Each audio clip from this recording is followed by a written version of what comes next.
what? Any recommendations for Koan study? Yeah, the best way is to work with the teacher. Really, that's really important.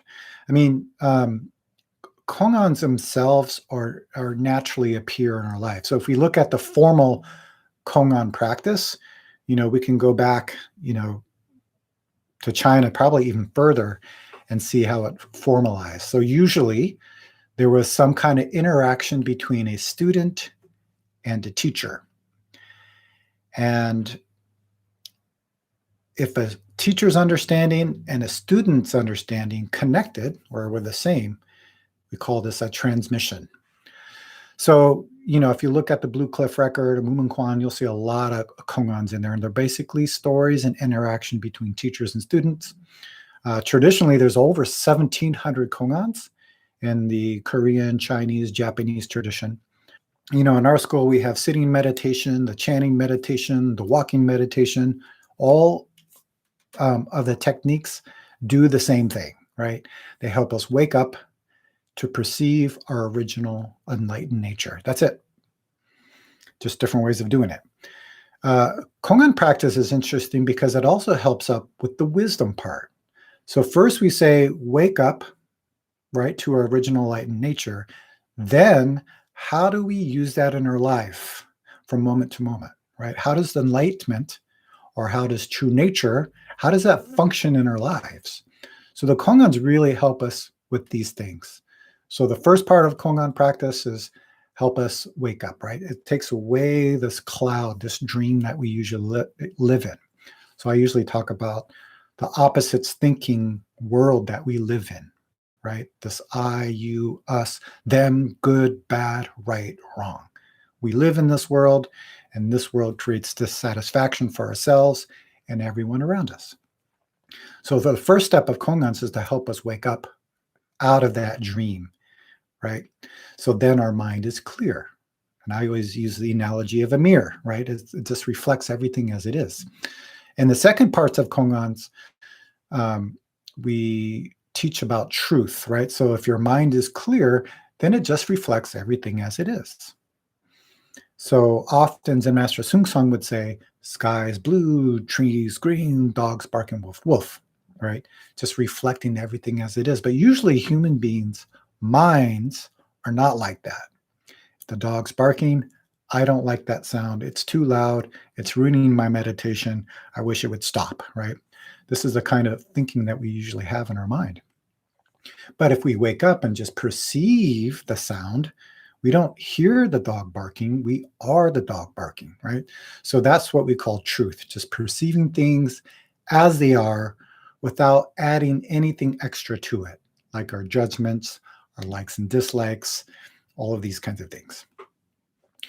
So the third part, though, in Koans has to do with how do we function with this clear mind in our lives? So in this part, these Koans are pointing to situations. So something happened at a temple, this monk did this teacher did that. So if you were there, how could you respond, right? Because that's really important, right? That means how do we respond to this world's suffering? Usually we connect with people we like or people we agree with or people who have the same beliefs. But what about people we don't like or people we don't agree with? How can we help in that situation? Or maybe we're always, human beings are always making mistakes, maybe getting in a fight with a coworker or a loved one. So how do we actually be clear in that moment and then respond with wisdom, love, and compassion? So one Koan example I'd like to share is about the Korean name is Zen Master Doksang.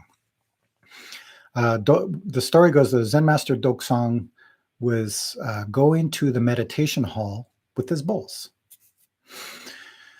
The housemaster noticed this and said, "Master, the bell hasn't been rung. The drum hasn't been struck. Where are you going with your bowls?" Right? Because he's ready for a meal, but it's not time. So Doksang made a mistake by not saying nothing. He just left and walked away, right? This is going to sound familiar. Sometimes we do this too. We just walk away from a situation thinking it's going to help. So he walks away. Now the housemaster is confused. Like, what was that about? Was it a special teaching? Did he make a mistake? Is his mind not clear? Is he just getting old and senile? Because at this point, he's pretty old. So the housemaster is very confused. So the housemaster goes to the head monk and tells him the story of what happened.